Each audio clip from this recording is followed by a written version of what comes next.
Over the many years that I have been a career counselor and interacting with parents, one of the biggest challenges that they talk about is how to choose a course that would be the best fit for their child. Typical parent behavior that I have seen is that normally you compare your child either to a peer or even to a sibling, or even worse sometimes is that we project our own dreams and aspirations onto our child. I clearly remember how my parents did this with my brother and me. So when they were both younger, both of them wanted to be doctors and went through the entrance exam preparation, did the entrance exams, all of it, but somehow decided, you know what, they're not going to go ahead with it, and decided different courses that they were going to do. Years later, when they got married, they thought, you know what, this is a perfect time for them to actually transfer their dreams and aspirations onto my brother and I. As a child, I was very confused about a lot of things. But there was one thing that I was very sure about, and that is that I did not want to do the sciences. So therefore I was spared. But my brother, he wasn't that lucky. And so what happened is that when he went into high school, they did not give him a chance to actually choose what he wanted to do, and therefore put him in the science stream.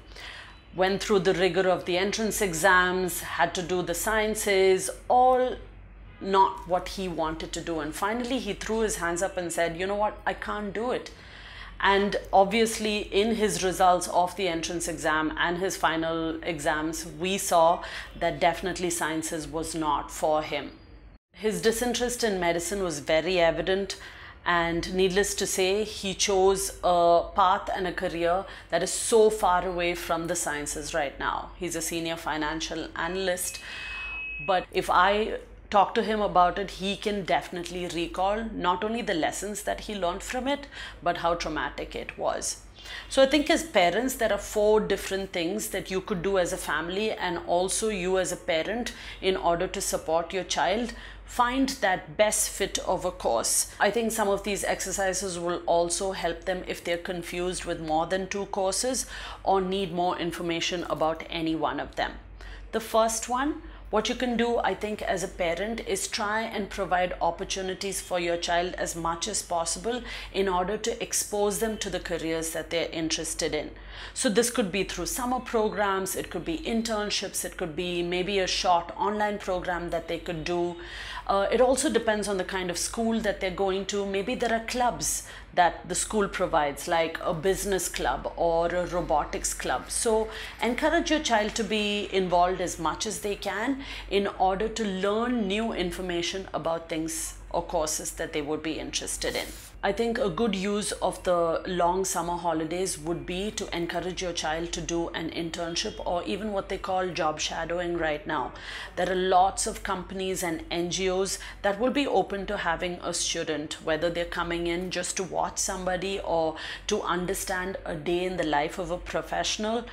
It might require some work from your side in order to get in touch with a company or an NGO and kind of putting it in place. I know there are colleges or there are schools that actually encourage students to do this. This opportunity will give your child first-hand information that they need. It will help them understand what a job entails and really will help them take a decision that they need to for the future.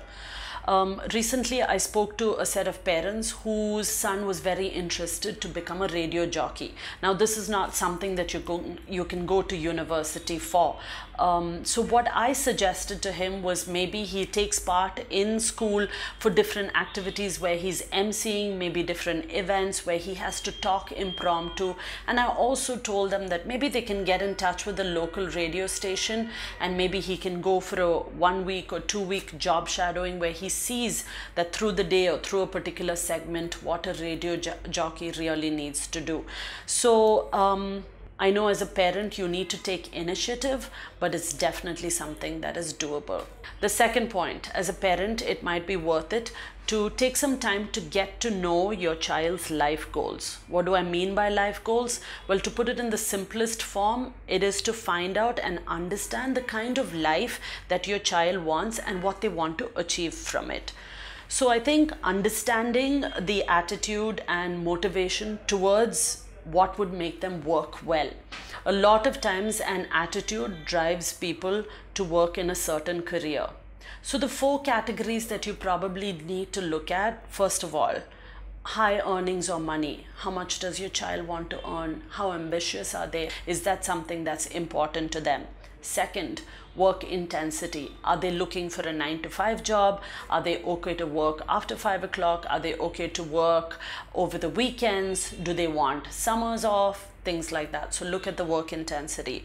Third, country of residence. Do they want to continue to be here in India? Is that something that you all have talked about as a family, or are they thinking of going abroad and starting something new? And lastly, the need for independence. So are they okay to actually work on their own? Can they take initiative to do that, or do they need someone above them, someone senior, in order to tell them what to do? So think about these 4 categories: high earnings, work intensity, country of residence, and need for independence, and try and figure out the kind of life goals your child has. The third thing, before deciding on a particular course to study, I think it's very important that we look at whether it is a sustainable option. So your child may want to study a particular course at the undergraduate level, but I think it's important as a family, your child, you need to make sure that there are jobs available once they graduate. So take, for example, a classic example. Did you know a few years from now, there will be no need for pilots?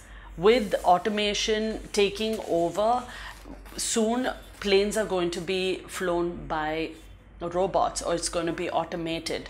So think about what can your child do if they're interested in aeronautics, or if they want to be a pilot. Then what kind of skills are they going to learn that will allow them to do other jobs? The last point that I want to make is that you need to make sure that your child has aptitude in particular subjects. So if they are interested in a particular career or job, then we need to make sure that the subjects that are required in order to do well in that particular career is of interest to your child. I've often had children who've come to me and said they want to do medicine, but they are not particularly interested in physics and chemistry. They just love biology. Now with jobs that are evolving, there's so many things, careers that they can do with just biology. So it's important for us to look at the kind of subjects that they are interested in and finding careers that would fit the subjects that they're interested in. You cannot, as a parent, force your child to like a particular subject, because I'm telling you, it's going to be very short-lived. And it's very important for us to identify what comes to a child easily and matching it with a particular career. So the highlight of doing some of these activities is that it's not only a learning opportunity, but it also serves the purpose of creating a very impressive student profile for your child. So that's it for today. Until next time, let's continue to do what we need to as parents in helping our children find the best fit of career for them. And also, if you require any kind of assistance in order to brainstorm about ideas or how to help your child find clarity in the best fit of career, please feel free to reach out, leave a comment, or email us. Thank you, and see you in the next episode.